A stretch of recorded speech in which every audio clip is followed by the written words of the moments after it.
5-এর বেশি 6 জন ছেলে মেয়ে থাকে, তাহলে তাকে লজিক্যাল ডিস্টারবেন্স রাখা হবে। আপনাদেরকে বলছি, আমার কথা বিশ্বাস না হলে যে কেউ মোবাইল খুলে দেখে নিতে পারেন। নরেন্দ্র মোদীর বাবা মার ক ছেলে মেয়ে, মোদিরা ক ভাই বোন?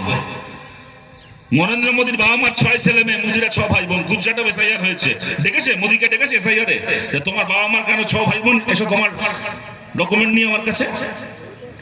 ভারতে কি মোদীর জন্য এক নিয়ম, আমার জন্য এক নিয়ম? যোগী আদিত্যনাথ উত্তরপ্রদেশের মুখ্যমন্ত্রী, ক ছেলে মেয়ে? ওর বাবা মার 7 ভাই বোন। যোগী আদিত্যনাথ দেখেছে যোগী আদিত্যনাথ এসআইআরে বাংলায় বলে দিল 5-এর বেশি বাচ্চা যার হবে, যার বাপ মার নামে থাকবে, সবাইকে ডেকে পাঠানো হবে। তোমার বাবা মার কেন এত ছেলে মেয়ে? তাই হলো। তারপরে তাতেও হবে না, কি একটা আনলো ফর্ম 7 না ফর্ম 17 কি একটা। তার মানে কি? বসে বসে বিজেপি ঘরে বসে বসে একবারে ভোটার লিস্ট ধরে ধরে মুসলিম এলাকাতে 1, 2, 3, 4 করে বললো যে এরা মারা গেছে, এদের নাম লিস্টেড হয়ে গেছে বলে বিএলওর কাছে কমপ্লেন জমা দিল। আর এমন তার নিয়মের ছিড়ি, আর এমন তার মমতা ব্যানার্জি সরকারের বিএলওরা কাজ করছে। চিন্তা করুন, আমি একজন বিএলও, আজ থেকে 10 দিন আগে আমি আপনার বাড়িতে গিয়ে আপনার হাতে আপনার এনুমারেশন ফর্ম দিয়ে এসেছিলাম, আপনি আমার থেকে সে ফর্ম নিয়েছেন। তার 3 দিন পরে, 4 দিন পরে, 5 দিন পরে আপনার বাড়িতে গিয়ে আমি সেই ফর্ম আপনার হাত থেকে আবার জমা নিয়েছি। আপনি নিজে হাতে করে আমাকে ফর্ম জমা দিয়েছেন। তারপরে বিজেপি থেকে কে সাক্ষী গোপাল এসে ফর্ম জমা দিয়ে গেছে, ফর্ম 17 নাকি ফর্ম 7 জমা দিয়ে গেছে যে এই লোকটা আসলে মারা গেছে। আমি নিজে আপনাকে 10 দিন আগে দেখে এসেছি, 5 দিন আগে দেখে এসেছি, আপনাকে ফর্ম দিয়েছি, ফর্ম নিয়েছি। আমি এখন ওইটাকে দেখে আপনাকে আবার হিয়ারিং এর নোটিশ পাঠাচ্ছি, এই তুমি নাকি মারা গেছো, তোমার নামে রিপোর্ট জমা পড়েছে, এসে প্রমাণ করে যাও তুমি বেঁচে আছো। এই করে গেল একটার পর একটা সংখ্যালঘু বুথে 700-800 ভোটার, 500 জন, 550 জন, 600 জনকে হিয়ারিং এ ডাকছে। কেন হয়েছে পশ্চিমবাংলায়?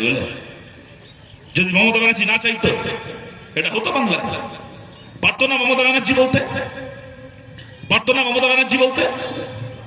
তুমি নিজে যে মানুষকে দেখে এসছো, যাকে ফর্ম দিয়ে এসছো, যার কাছ থেকে ফর্ম জমা নিয়ে এসছো, আজকে প্রমাণ ছাড়া, যথার্থ প্রমাণ ছাড়া কেউ একটা এসে বলে দিল আর তুমি তাকে হিয়ারিং এ ডাকলে এই হেনস্থা করা যাবে না? চাইলে করতে পারতো না? ওর বিএলও গুলোকে দিয়ে মিটিং করাচ্ছে, মিছিল করাচ্ছে, সিইওর গাড়ি ভাঙচুর করছে, আর টিভিতে দেখানো হচ্ছে। একদিকে বিজেপির মিডিয়া রয়েছে, রিপাবলিক টিভি আর এইসব রয়েছে, দেখাচ্ছে এই দেখো মমতা ব্যানার্জির দলের লোকেরা কি খারাপ, সিইওর গাড়ি ভাঙচুর করছে, ওখানে শুভেন্দু যাচ্ছে, এই সব টেররিস্ট, সব রোহিঙ্গা সন্ত্রাসবাদী, এরা সিইওর গাড়ি ভাঙচুর করছে।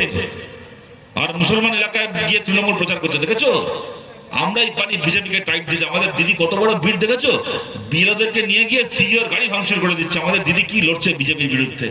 আপনাদেরকে বলছি, বিএলও গুলো তোমার এত কথা শোনে, তোমার কথায় সিইওর গাড়ি ভাঙচুর করে দিচ্ছে, তোমার কথা ইলেকশন কমিশন অফিসের বাইরে ধর্ণা দিচ্ছে।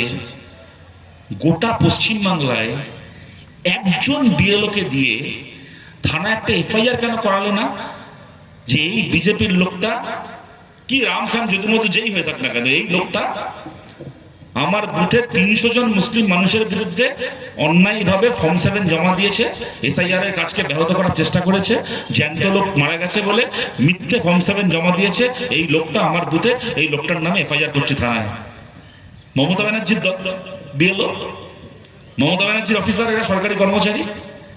গোটা পশ্চিমবাংলায় 90,000 বুথ, 90,000 বিএলও, 90,000 বিএলওর মধ্যে একজন বিএলওকে দিয়ে একটা অভিযোগ করানো গেল না থানায়, একটা বিজেপির লোককে গ্রেপ্তার করা গেল না, একটা। যে পশ্চিমবাংলায় কোটি কোটি সংখ্যালঘু মানুষ কিভাবে হয়রানি করা হলো। আপনারা বলুন এগুলো নাটকবাজি না তো এগুলো কি? আপনারা বলুন এগুলো সার্কাস না তো এগুলো কি?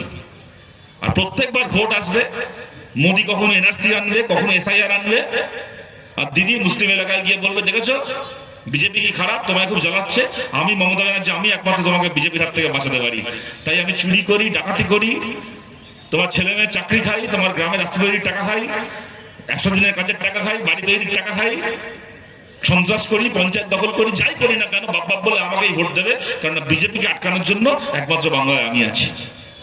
প্রত্যেকবার ভোটের আগে এই যাত্রা কোম্পানি যাত্রা করবে পশ্চিম বাংলায়।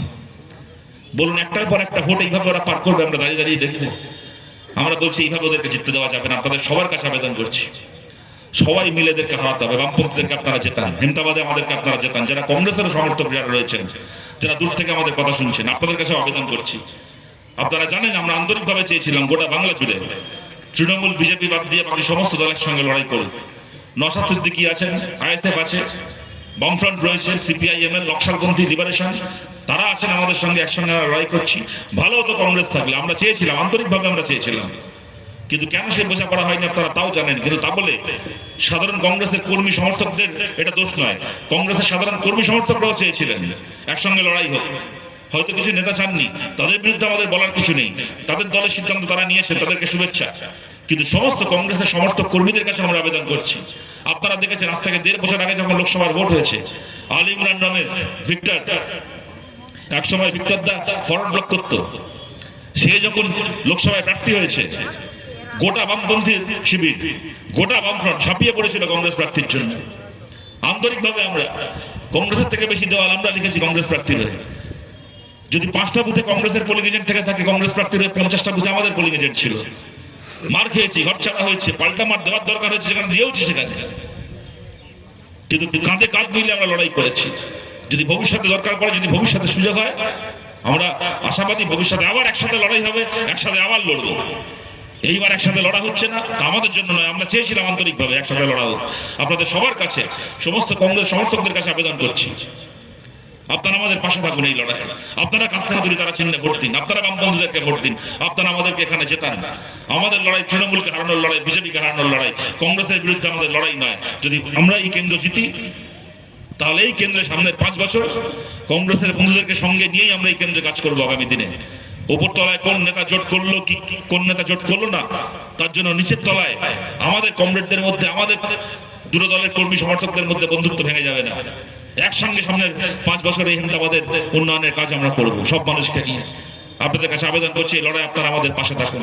আর আপনাদের কাছে আমার শেষ কথা বলছি, যত ভোট আসবে দেখবেন তৃণমূলের এই সমস্ত প্রচার বাড়বে যে আমরা এই ভাতা দিচ্ছি, ওই প্রকল্প করছি। আর মানুষের মধ্যে একটা স্বাভাবিক আশঙ্কা থাকে যে তবু তো কিছু পাচ্ছি, কে বলতে পারে নতুন সরকার আসলে পাবো কি পাবো না, হেরে গেলে পাবো কি পাবো না, অন্য কেউ জিতলে পাবো কি পাবো না। আপনাদের সবার কাছে বলছি, এই সমস্ত সরকারি প্রকল্প ভাতা, এগুলোর টাকা কোনো মুখ্যমন্ত্রীর বাড়ির আলমারি থেকে আসে না। বহু প্রকল্প ভাতা আমাদের সরকারের সময় থেকে চলছে, অনেক প্রকল্প মমতা ব্যানার্জির সময় শুরু হয়েছে। সরকারি প্রকল্প যার শুরু করাই হোক, যদি বামফ্রন্টের শুরু করা প্রকল্প হয় বা যদি তৃণমূলের শুরু করা প্রকল্প হয়, সরকারি প্রকল্প যেরকম চলছে তেমন চলবে, ভাতা যেমন পাচ্ছেন তেমন পাবেন, আরো ভালো করে সেই প্রকল্প চলবে। কোন প্রকল্পের একটা 9 পয়সা কোথাও বন্ধ হবে না, কোনো চিন্তা থাকবেন না, নিশ্চিন্তে তৃণমূল কংগ্রেসকে হারান। হারবে তৃণমূল, ওদের পয়সা খাওয়া বন্ধ হবে, ওদের কাটমানি খাওয়া বন্ধ হবে, আপনার ন্যায্য সরকারি ভাতা বন্ধ হবে না, ওইদিকে কেউ চোখ তুলে তাকাবে না। আপনার প্রকল্প, আপনার ভাতা আপনি যেমন পাচ্ছেন তেমন পাবেন। নিশ্চিন্তে তৃণমূলের বিরুদ্ধে ভোট দিন। আর আমাদের কমরেডদেরকে বলছি, দেখুন ওরা যে ভাষা যে বোঝে, ওদের সঙ্গে সেই ভাষায় কথা বলতে হবে। যদি ভালোভাবে ভোট হয়, আমরা চাই ভালোভাবে ভোট হোক। যদি গায়ের জোরে ভোট করতে এসছে, আমরা বিজেপির মতো কেন্দ্রীয় বাহিনীর ভরসায় থাকতে চাই না। সবার কাছে আবেদন করছি, তৃণমূল যে ভাষা বোঝে ওদের সঙ্গে সেই ভাষায় কথা বলে বুথকে রক্ষা করতে হবে। বুথ জিতবেন তো বাংলা জিতবেন, বুথ জিতবেন তো হেমতাবাদ জিতবেন। নিজের বুথে নিজের পার্টিকে জেতাতে হবে। তার জন্য মামলা মোকদ্দমা থানা পুলিশ যা হয় হবে, ওই নিয়ে চিন্তা করবেন না, ভয় পাবেন না। এখানে দাঁড়িয়ে বলে যাচ্ছি, লড়তে গিয়ে তৃণমূলের বিরুদ্ধে লড়তে গিয়ে মামলা মোকদ্দমা কেস কামারি থানা পুলিশ যা হবে, বুঝে নেওয়ার দায়িত্ব আপনার নয়, বুঝে নেওয়ার দায়িত্ব আমাদের দায়িত্ব, পার্টির দায়িত্ব। প্রতিটা মামলা মোকদ্দমা কেস কামারির দায়িত্ব আমরা নেব। কিন্তু যে ভাষা ওরা বোঝে ওদের সঙ্গে সেই ভাষায় লড়াই করে হেমতাবাদে আপনারা বামপন্থীদেরকে জেতাবেন। আপনাদের সবার কাছেই আশা রেখে আপনাদের সবাইকে ধন্যবাদ জানিয়ে আমার কথা শেষ করছি। ভালো থাকবেন সবাই, নমস্কার।